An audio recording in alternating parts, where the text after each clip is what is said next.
حي على الفلاح. الحمد لله نحمده ونستعينه ونستغفره ونعوذ بالله من شرور أنفسنا ومن سيئات أعمالنا.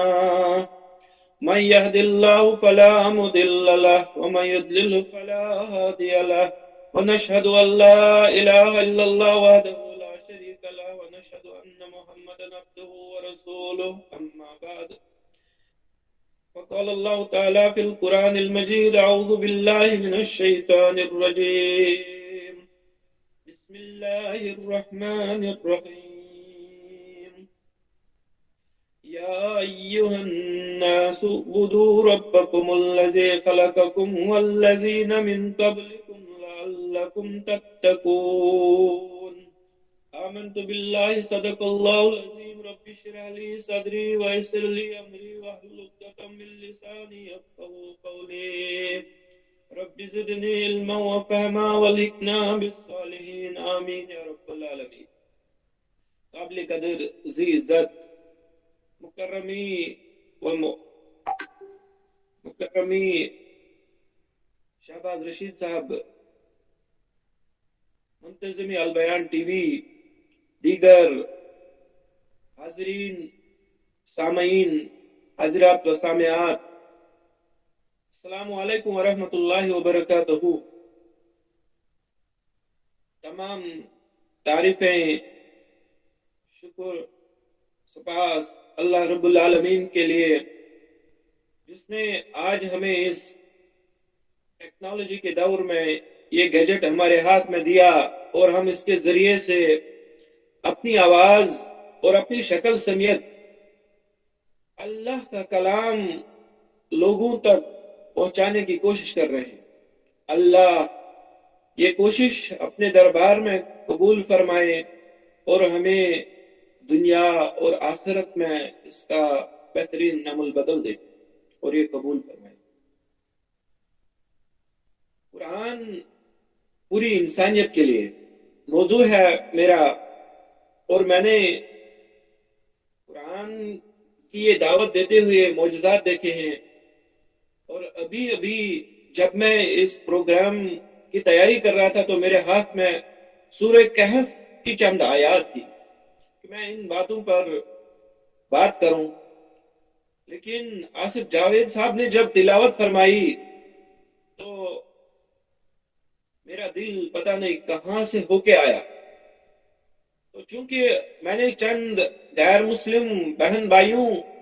کو بھی یہ پروگرام لنک اور اس کا جو ایڈورٹیزمنٹ بھیجا ہے، تو اللہ سے دعا کرتا ہوں کہ یہ آواز، یہ پیغام ان تک بھی پہنچے. تو انہی کو مخاطب کرتے ہوئے میں یہ کہتا ہوں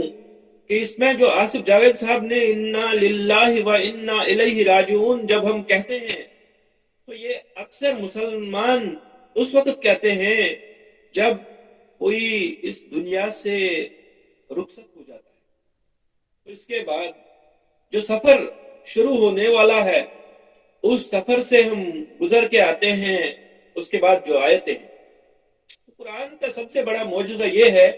کہ یہ ہمیں اس عالم، اس دنیا سے سیر کراتا ہے جس دنیا کے بارے میں ہم اپنی عقل، اپنے مشاہدات، اپنے تراشے ہوئے علوم، اپنی ٹیکنالوجی کو استعمال کرتے ہوئے اس دنیا کے سیر نہیں کر سکتے. الیکٹرانک ٹیلیسکوپ سے، مائکروسکوپک ویژن سے ہم وائرس کو لے کے گیلیکسیز اور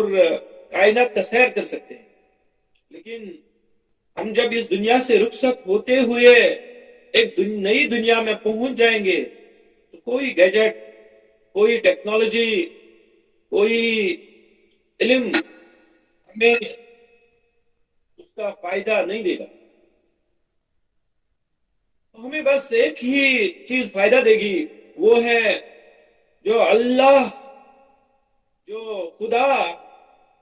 گاڈ، بھگوان، پربھو، اس نے جو اپنے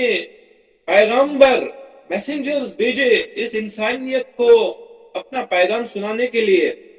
اور انہوں نے جو پیغام دیا وہ پیغام ہمیں کام آئے گا اگر ہم اس دنیا میں اس پر عمل کریں گے، اور اللہ بچائے اگر ہم ان احکامات پر، اس کلام پر عمل نہ کریں جس کو ہمارے مخلوق خالق نے پوری مخلوق کے لیے، پوری انسانیت کے لیے بھیجا ہے، تو یہ جو انسان ہے خسارے میں پڑ جائے، نقصان میں ہوگا۔ پھر ایک دن جب اس سے پوچھا جائے گا کیا دنیا میں کر کے آئے ہو، تو پچھتاوے کے سوا کچھ نہیں ہوگا۔ تو اس کے بعد میں نے انتخاب کیا سورہ البقرہ کی تیسرے رکوع کی پہلی ہی آیت، جس میں ہے کہ یا ایھا الناس، اے لوگو۔ تو جب اللہ یا ایھا الناس سے پکارتا ہے تو اس سے پوری انسانیت مخاطب ہوتی ہے۔ تو جہاں قرآن انسانیت کے لیے کہتے ہیں تو یہ آیت مخاطب ہے پوری انسانیت کے لیے کہ اللہ پکار رہا ہے، انسانوں کا خالق پکار رہا ہے۔ جب انسانوں کا خالق بولتے ہیں تو انسان میں کوئی فرق نہیں ہے، وہ افریقہ کا رہنے والا کالا انسان ہو، امریکہ میں رہنے والا سفید انسان ہو، امیر ہو، غریب ہو، عرب ہو، عجم ہو، بلکہ مذہب کے نام پر بھی جو انسانیت بڑھ چکی ہے، سارے انسانوں کو پکار رہی ہے۔ یہ آیت، یہ اللہ کا کلام ہے، اللہ کی آواز ہے، اللہ کی پکار ہے، یا ایھا الناس، اے انسانوں۔ آج جب ہم ماڈرنزم اور نیو ماڈرنزم کی بات کرتے ہیں تو انسان یہ سمجھتا ہے کہ میں بہت آگے ہوں، پرانے انسان اتنے آگے نہیں تھے، لیکن ایسا نہیں ہے۔ اگر یہ سائنسی ایجادات ہوئے ہیں تو یہ بھی اللہ کے دیے ہوئے اس دماغ کے استعمال سے ہیں جس نے یہ ساری کائنات بنائی ہے، اور جس نے یہ ساری کائنات بنائی ہے اس کی طرف سے یہ پیغام آئے کہ انسانوں تو ہمیں سننا چاہیے۔ تو یا ایھا الناس کے آگے ہے کیا؟ لوگوں کو کرنا کیا ہے؟ یا ایھا الناس اعبدوا، اب بندگی کرو، غلامی کرو، کہنا مانو، جو حکم آپ کو دیا جا رہا ہے اس پہ عمل کرو، یہ بندگی ہے۔ بندگی کا لفظ ہم نے کئی بار اس کا تنگ مفہوم یہ لیا ہے کہ ہم عبادت کرتے ہیں، نماز پڑھتے ہیں یا پوجا پاٹ کرتے ہیں، اس کو بندگی کہتے ہیں۔ نہیں، بندگی کا پورا مفہوم سمجھنے کے لیے جیسے ایک ایمپلائر اپنے امپلائی کو جیسے کہتا ہے ویسا وہ کرتا ہے۔ حالانکہ ایمپلائمنٹ میں یہ ایگریمنٹ نہیں ہوتا ہے کہ وہ انسانیت کی جو بنیادی حقوق ہے وہ حدیں پار کرے۔ انسان ہوتے ہوئے وہ اپنی سروسز، اپنے وقت کو اس ایمپلائر کے لیے استعمال کرتا ہے جیسے اس کی ضرورت ہوتی ہے۔ اور جہاں اللہ کا حکم ہو کہ بندگی کرو تو اس کا مطلب ہے کہ کائنات کے رب نے جو انسان کو ساری چیزیں عطا کی ہے، صدر مجلس بنایا، یہ سارے کائنات کی ہر ایک چیز اس کے لیے رکھی ہے، تو اس کی طرف سے حکم ہے کہ بندگی کرو، کا مطلب کہ یہ پوری 24 گھنٹے یہ نیند اور سونا جاگنا کیا، ہر لمحہ اس کا بندہ رہے، اس کے احکامات کی عمل پیری بھی کرے۔ تو کس کی بندگی کرے؟ ربکم الذی خلقکم، سمجھا رہا ہے اللہ اپنے بندے سے کہ اے میرے بندے، اے انسان، ہاں تو خود کو جو بھی کہہ رہا ہے، جہاں کا بھی ہے تو، لیکن ہے تو انسان، اور انسان تو اپنے اس رب کی، اپنے مالک کی بندگی کر جس نے خلقکم، تجھے پیدا کیا، والذین من قبلکم، اور ان لوگوں کو بھی پیدا کیا جو تیرے سے پہلے اس دنیا میں آئے ہیں۔ تو اس کا فائدہ کیا ہوگا کہ جب تو بندگی کرے گا تو اس کا فائدہ ڈائریکٹ یہ ہوگا لعلکم تتقون، تجھے ہدایت ملے گی، تقوی ملے گا، دنیا میں عزت اور باوقار زندگی ملے گی، حیات طیبہ ملے گا، بہترین ایک زندگی گزارو گے دنیا میں، گے اپنا مقام پاؤ گے۔ خوشی کا مطلب ہے کہ انسان جب اپنا مطلب، اپنا مقام سمجھے تو خوش ہو جاتا ہے، کیونکہ انسان آج انسانیت کے درجے سے نیچے آ گیا۔ اکثر انسان اپنی کوالٹی آف لائف اور اپنے کھانے پینے پہننے کی چیزوں کے لیے اپنی زندگی پوری صرف کرتا ہے، تو مقام کھو گیا۔ انسان کا جب مقام انسانیت سے گر گیا تو پریشان رہتا ہے، اور اس کو اگر اپنا مقام دیں، اپنی جو پوزیشن سمجھائیں تو اس کو خوشخبری ملتی ہے۔ تو سب سے پہلا جو اس کا فائدہ ہے کہ یہ اپنا مقام سمجھ لے، اور جب یہ اپنا مقام سمجھ لے تو اس کو اپنے زندگی کے آداب سمجھ آ جائے۔ اور زندگی کے آداب کیا ہے کہ یہ جو جس ماں باپ سے جنم لیا ہے،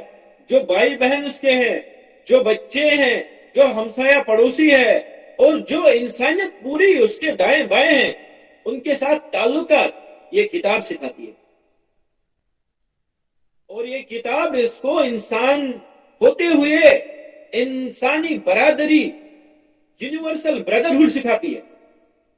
تو انسان آج اتنا درندہ ہو گیا ہے کہ اپنی ہی ہم شکل انسان کو مار ڈالتا ہے،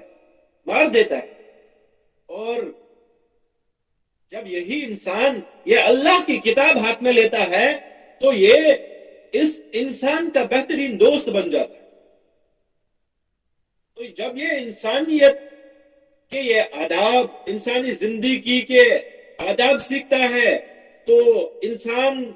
ایک اچھے معاشرے کا فرد بن جاتا ہے، ایک سٹیزن ایسا بنتا ہے کہ جس میں ہر شہری کے حقوق فرائض اچھی طرح جانتا ہے، دیتا ہے، لیتا ہے۔ تو نہ یہ اپنے مقام سے اوپر اٹھ کے لوگوں کو طاغوت اور اپنی عبادت، انسانیت دوسرے انسان کی عبادت کو ابھارتا ہے، اور نہ یہ انسان اپنے کو اتنا گرا ہوا سمجھتا ہے کہ خود دوسرے کی عبادت کرے، پوجا کرے یا ماتحتی کرے۔ تو انسان ہے، اللہ نے اس کو آزاد جو انسانیت کے دائرے میں، انسانی آداب میں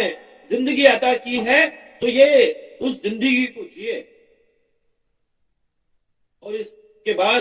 جو آخری خوشخبری اس میں ہے جو قرآن انسانیت کو دے رہی ہے وہ یہ ہے کہ خالدین فیہا۔ تو خالدین فیہا کیا ہے کہ جب انسان اپنی زندگی کا اختتام، انسانی جو وجود ہے اس کا اختتام ہو جائے گا تو انسانی وجود اس دنیا کا جب ختم ہوتا ہے تو جب دوسری زندگی اسے ملتی ہے وہ ایک ایسی زندگی ہے جس میں وہ ہمیشہ ہمیشہ رہے۔ ہمیں، مجھے اور آپ کو اس دوسری دنیا میں جانا ہے، اور جب ہم وہاں پہنچے تو وہاں ہم دیکھیں کہ کئی لوگ ہیں جو اللہ رحم کرے اس دنیا میں اچھے کام نہ کیے ہوں تو ان کے لیے دوزخ کی آگ ہے، اور جب دوزخ کی آگ کا مزہ وہ چکھیں گے تو اس وقت وہ چاہیں کہ ہم اسے نکل جائیں، ہم دنیا میں جو کچھ چھوڑ کے آئے وہ سب ہم قربان کریں، بدلہ میں دیں، اور ہمیں وہ تمنا بھی کریں گے کاش ہمیں دنیا پھر ملتی کہ ہم دنیا واپس جائیں اور نیک عمل کریں، لیکن موقع نہ دیا جائے۔ کچھ لوگ ملامت بھی کریں گے، سورہ ابراہیم میں کہ کچھ لوگ شیطان کو ملامت کریں گے تو شیطان بھی واپس جواب دے گا، فَلَا تَلُومُونِي وَلُومُوا أَنفُسَكُمْ، مجھے آج ملامت مت کرو، میں آپ کو ہاتھ پکڑ کے برائی کی طرف نہیں لے رہا، میں تو آپ بس اکسا رہا تھا، ایک دلچسپ مناظر دکھا کے آپ کو جہنم کی طرف راستہ دکھاتا، بس آپ خود ہی چاہتے تھے، اپنی آسائشیوں اور اپنے نفسانی خواہشات سے بھٹکنے کی طرف جا رہے تھے، تو میرا تو کام تھا، لیکن آج مجھے ملامت نہ کرو، یہ شیطان کا واپس جواب ہوگا۔ اور دوسرے سائیڈ میں وہ لوگ ہوں گے جن کو اللہ نے دنیا میں اذیتیں بھی اٹھائی ہوں گی، مشکلات اور مسائل بھی اٹھائے ہوں گے، لیکن اللہ کے احکامات کو وہ ہمیشہ ہمیشہ مد نظر رکھتے ہوئے اللہ کی بندگی کرتے ہوئے اپنی زندگی گزاری ہوگی، تو اللہ ان سے مخاطب ہوگا کہ قالوا سلاما، کہ اللہ ان کو سلامتی کی دعا دے گا کہ آج آپ بے فکر رہو، آج آپ کو نہ کے اوپر نہ کوئی ظلم کرے گا اور نہ کوئی بدگوئی کرے گا، اور نہ آپ سے کوئی آج وہ بات کرے گا جو آپ کو پسند نہ ہو۔ اور اللہ ایک جگہ قرآن میں یہ بھی ذکر ہے کہ اللہ ان کو احسان تلے نہ دبائے گا، اور یہ بھی کہے گا کہ اے میرے بندو، جو آپ یہ آج جنت دیکھ رہے ہو، یہ آپ نے خود اپنے عمل سے کمایا ہے، حالانکہ انسان اپنے عمل سے جنت نہیں کما سکتا، جنت حاصل نہیں کر سکتا۔ انسان اگر جنت میں جائے تو وہ صرف اللہ کا فضل اور کرم ہوگا، لیکن اللہ کا کرم اور فضل اتنا زیادہ اور اتنا بڑا کہ وہ انسان کو ان احساس کے تلے دبے رہنے کو بھی ناپسند کرتا ہے۔ اور اللہ جب ان کو جنت میں مقام دے گا تو اس میں وہ خالدین فیہا ابدا، ہمیشہ ہمیشہ رہے گا۔ اور یہ دوام کی خوشخبری جو ہے، جو قرآن دے رہا ہے انسان کو، یہ انسانی فطرت کی خواہش ہوتی ہے۔ انسان اگر کسی جگہ کام کر رہا ہوتا ہے، وہ چاہتا ہے کہ وہ اس جگہ کام کرے جو اس کو پوری زندگی فائدہ پہنچائے۔ کوئی جو تجارت کر رہا ہو، وہ ایسا تجارت کرنا چاہتا ہے جو اس کو پورے اپنی زندگی میں بلکہ آنے والے نسلوں تک اس کو فائدہ دے۔ اور اسی طرح جو مکان، جو دکان، جو تعمیرات کرنا چاہتا ہے، وہ چاہتا ہے کہ یہ دائمی مدد۔ تو اس طرح انسان کو دوام کی خوشخبری ملتی ہے اس قرآن سے۔ یہ ہے وجوہات کہ یہ کتاب کیوں پڑھنی چاہیے، اور اس کو پڑھنے کا طریقہ جو ہے وہ ایسا ہونا چاہیے کہ ہم ہاتھ میں بھگوت گیتا بھی لیں، بائبل بھی لیں، گرنتھ صاحب بھی لیں اور قرآن بھی لیں، اور سب کا مطالعہ کریں، اور مطالعہ کرنے کے بعد جو جہاں سے ہمیں اچھی خوشخبری ملے، دوام کی خوشخبری ملے، انسانیت کے آداب ملے، زندگی جینے کا طریقہ ملے، اور پورا اپنا یہ جو مقام سمجھ آ جائے، تو وہاں پر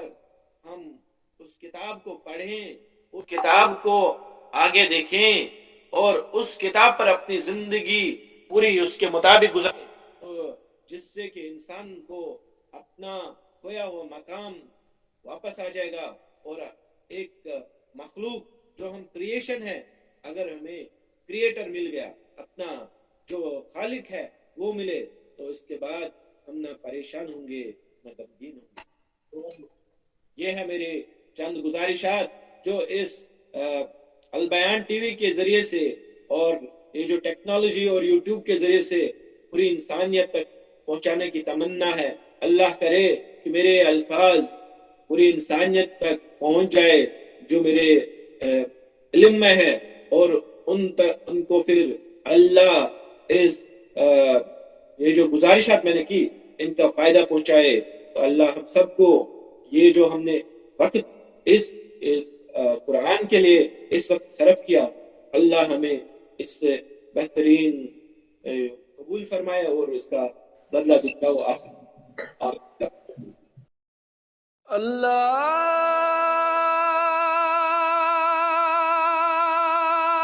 اکبر اللہ